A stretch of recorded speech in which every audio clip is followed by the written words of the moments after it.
Je suis Clotilde Dussoulier et vous écoutez l'épisode 206 de Change ma vie. Votre vision, vous l'avez déjà.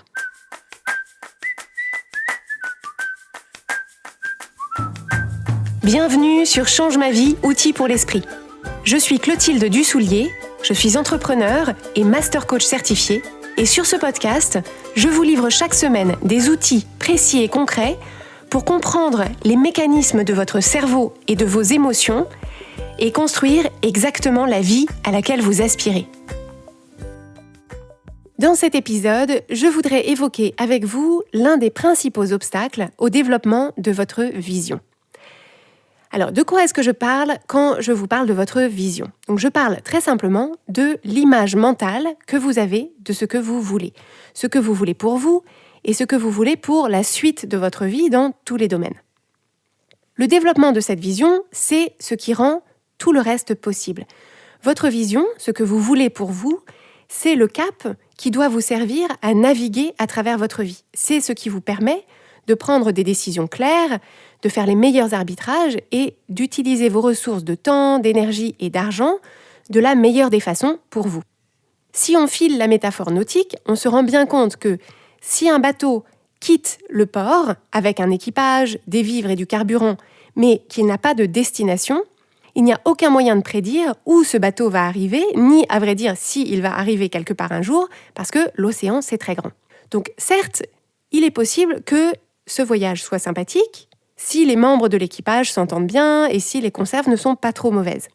Par contre, dès qu'il y aura une avarie moteur, s'il y a un conflit, s'il y a du gros temps, comme personne à bord ne sait pourquoi il est là, ni où on va, ce sera très difficile de garder l'équipage sur le pont et motivé pour continuer à faire avancer le navire. L'être humain est comme ça, si on ne lui donne pas une bonne raison de déployer ses efforts, il n'en déploiera aucun. Et donc c'est exactement à ça que sert votre vision.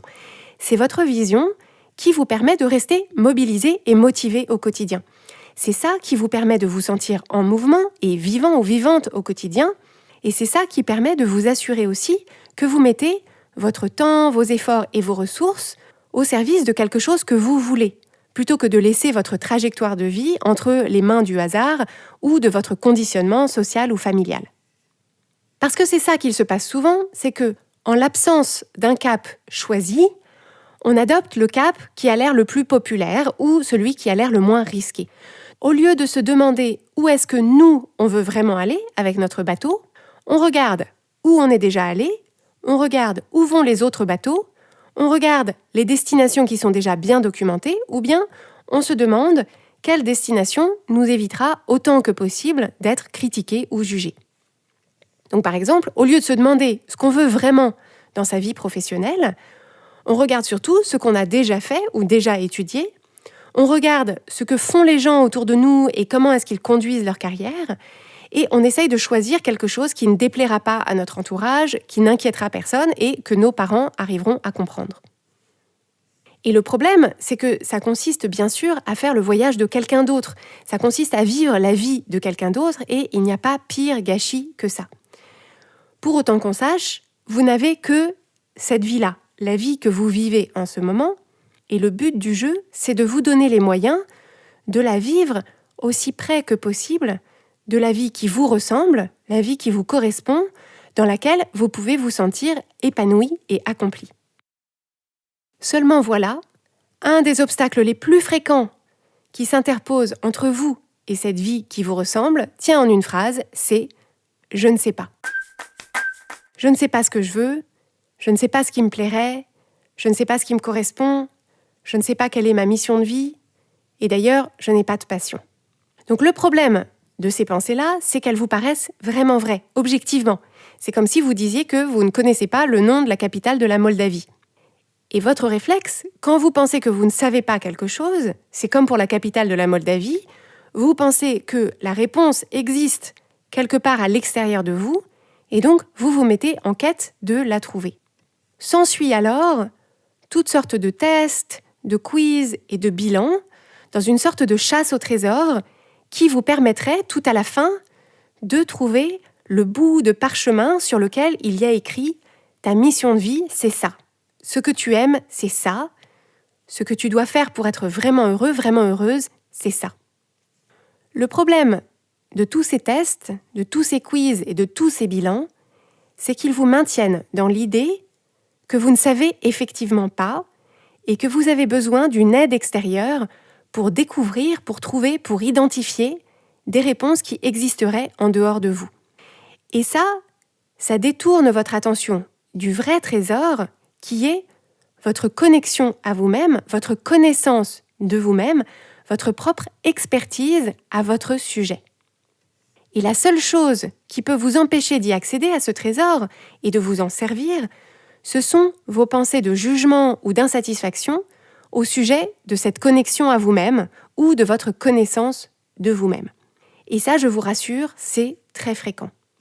Selon là où vous en êtes aujourd'hui dans votre vie, vous pouvez avoir effectivement l'impression de ne pas bien vous connaître, de ne pas vous sentir très connecté à vous-même, parce que au fil des années, selon l'éducation que vous avez reçue, selon les environnements dans lesquels vous avez évolué, vous avez peut-être appris à mettre un chapeau dessus. Vous avez peut-être appris à ne pas prendre ces messages-là, ces messages intérieurs, avec autant de sérieux que ce que d'autres personnes, des personnes plus puissantes, avec plus d'expérience, plus d'autorité, vous ont dit sur vous et sur ce qui était possible pour vous. Mais vous n'avez pas toujours été comme ça. Dans vos tout premiers temps de vie, vous étiez, comme tous les enfants, en pleine connexion avec vous-même, avec une idée très claire de ce qui vous plaisait, de ce qui ne vous plaisait pas et de ce que vous vouliez en toutes circonstances. Par exemple, peut-être que vous adoriez démonter les appareils de la maison et réparer des trucs, mais on vous a dit que les métiers manuels, ça ne permettait pas de bien gagner sa vie. Peut-être que vous aviez tout le temps envie d'aider les gens, mais qu'on vous a dit que vous étiez trop gentil ou trop gentille et que vous alliez vous faire marcher sur les pieds. Peut-être que vous aviez envie de faire de la danse, mais on vous a dit que vous n'aviez pas la silhouette pour ou alors que c'était pas pour les garçons. Peut-être que vous aviez tout le temps plein de choses à dire, mais qu'on vous a dit qu'on vous entendait trop. Donc vous pouvez faire cet exercice de remémoration. Repensez à l'enfant ou l'adolescent, l'adolescente que vous étiez. Qu'est-ce qui vous intriguait, qu'est-ce qui vous passionnait pendant ces années-là, mais que vous avez abandonné ou oublié ensuite sur les conseils bien intentionnés de votre entourage ou alors sous l'influence de votre environnement social ou culturel. Ou alors peut-être à l'âge adulte, quel centre d'intérêt, quelles envies soudaines, quelles impulsions est-ce que vous avez repoussées ou passées sous silence pour ces mêmes raisons?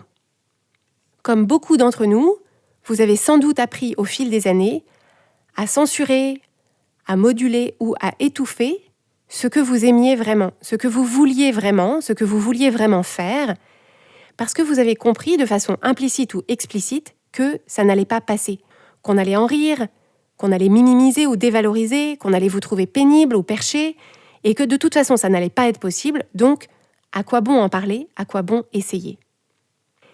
Et c'est cette censure intérieure qui est la plus dommageable et qu'il est impératif de lever en premier. Parce que vous pouvez faire tous les tests, tous les quiz, tous les bilans du monde, si cette censure internalisée est toujours en place, si cette partie de votre cerveau continue à filtrer ce que vous répondez en fonction de ce qui pourrait être jugé ridicule, absurde, irréaliste, incohérent, impossible ou bizarre, aucun test, aucun quiz, aucun bilan ne vous apportera les éclairages que vous avez vous-même étouffés. Et c'est pour ça que les résultats de ces tests ou de ces bilans sont souvent très insatisfaisants. C'est pour ça que pour beaucoup de gens, ils peuvent paraître un peu en décalage, un peu artificiels, un peu étrangers. C'est un peu comme si on avait versé une goutte d'huile dans un verre d'eau et que la goutte d'huile reste à la surface du verre d'eau et ne se mélange pas.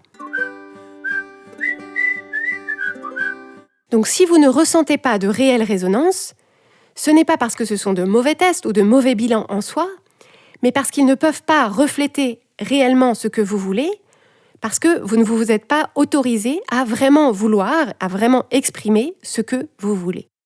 Encore une fois, c'est le pouvoir extraordinaire de votre volonté qui sert de moteur à tout le reste. Ce qui sert de moteur à tout le reste, c'est le pouvoir extraordinaire de vos désirs, de ce que vous voulez, quand vous vous autorisez à vouloir exactement ce que vous voulez et aussi grand, aussi beau, aussi fou, aussi parfait que vous voulez. Donc si vous étouffez, si vous limitez votre volonté et vos désirs, vous bridez aussi votre moteur. Et on revient à ce point critique que j'ai évoqué tout à l'heure qui est « oui, mais comment je fais pour savoir ce que je veux quand j'ai l'impression que je ne sais pas ou que je ne sais plus ce que je veux ? Comment je fais pour me reconnecter à ça sans déléguer à d'autres personnes le soin de savoir pour moi et de m'apporter des réponses toutes jolies et bien formatées ?» Alors, il y a différentes façons de procéder, mais la façon qui fonctionne le mieux, la plus simple aussi, c'est de réfléchir en creux avant de réfléchir en volume. Vous avez peut-être du mal à exprimer ce que vous voulez parce qu'on vous a appris que dire ce que vous voulez, c'est impoli, ou c'est égoïste, ou c'est peut-être cupide. Donc vous avez peut-être reçu le message qu'il fallait surtout prendre ce qu'on vous donne, sourire et dire merci au monsieur. Donc si c'est le cas, vous avez du mal à vous autoriser à exprimer en volume ce que vous voulez. En revanche, vous savez très bien ce que vous ne voulez pas. Vous savez ce que vous n'aimez pas, ce qui ne vous plaît pas, et ce que vous ne voulez pas vivre ou revivre. Et ça, c'est tout aussi précieux et tout aussi important, parce que partout où vous identifiez quelque chose que vous ne voulez pas, que vous n'aimez pas, qui ne vous plaît pas, au miracle, ça dessine en volume, en complément, ce que vous voulez, ce que vous aimez et ce qui vous plaît. Si ce que vous n'aimez pas dans votre travail, c'est que l'organisation est rigide et que c'est la fête du micromanagement, quel est l'exact opposé ? L'exact opposé, ce serait de travailler dans un environnement de collaboration et de confiance où l'autonomie des personnes est favorisée. Donc, voilà ce que vous voulez. Si ce que vous ne supportez plus dans votre quotidien, c'est que vous passez trop de temps dans les embouteillages, quel est l'exact opposé ? L'exact opposé, c'est une vie et une organisation dans laquelle vous ne prenez votre voiture que quand vous en avez envie et aux horaires que vous avez choisis. Et voilà ce que vous voulez, vous pouvez le noter. Si ce qui vous pèse dans votre famille, c'est que vous êtes constamment interrompu dans ce que vous faites, quel est l'exact opposé ? L'exact opposé, c'est une culture familiale dans laquelle le temps de chacun est respecté et où on valorise le calme et la concentration. Donc voilà une autre chose que vous voulez. Donc c'est en faisant ce jeu des contraires, en partant de ce que vous ne voulez pas pour dessiner en volume ce que vous voulez, que vous allez développer la vision de ce que vous voulez dans chacun des domaines de votre vie. C'est aussi simple que ça, et je vous invite à le faire dès aujourd'hui, en commençant par le domaine de votre vie qui vous cause le plus de difficultés ou le plus de frustration en ce moment. Qu'est-ce que vous n'aimez pas ? Qu'est-ce que vous ne supportez plus ? Qu'est-ce qui vous pèse le plus ? Et hop, vous retournez ça comme un gant, et vous verrez apparaître la vision de ce que vous voulez.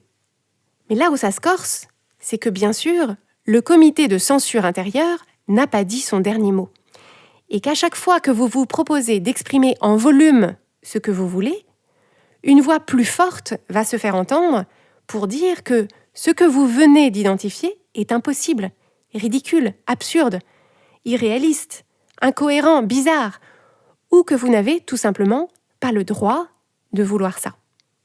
Et cette voix-là, qui ne fait que répéter ce que vous avez perçu de la part de votre entourage ou de votre environnement, si vous ne reconnaissez pas cette voix-là et si vous ne savez pas lui redonner sa juste place, c'est elle qui s'assurera de façon certaine que vous n'aurez aucune de ces choses.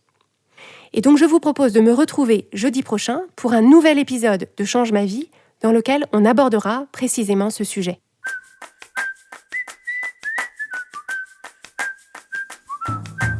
Si vous aimez Change ma vie, vous allez adorer Change ma vie mode d'emploi. Change ma vie mode d'emploi, c'est le programme de coaching qui va vous donner des ailes pour atteindre tous vos objectifs de vie. Grâce à notre méthodologie unique, nous allons vous guider pas à pas pour développer la vision riche et vivante de ce que vous voulez. Nous allons vous aider à trouver la clarté sur la façon la plus simple et la plus directe de l'obtenir, et nous allons vous apprendre à soutenir votre élan tout du long en surmontant les obstacles avec confiance pour vous sentir avancer tous les jours vers la vie à laquelle vous aspirez. Si vous écoutez Change ma vie, c'est que vous savez que vous avez une vie extraordinaire à vivre. Une vie qui a du sens et un impact, et c'est notre mission et notre passion de vous y aider. Je vous donne donc rendez-vous dès aujourd'hui sur changemavie.com/coaching pour avoir toutes les informations.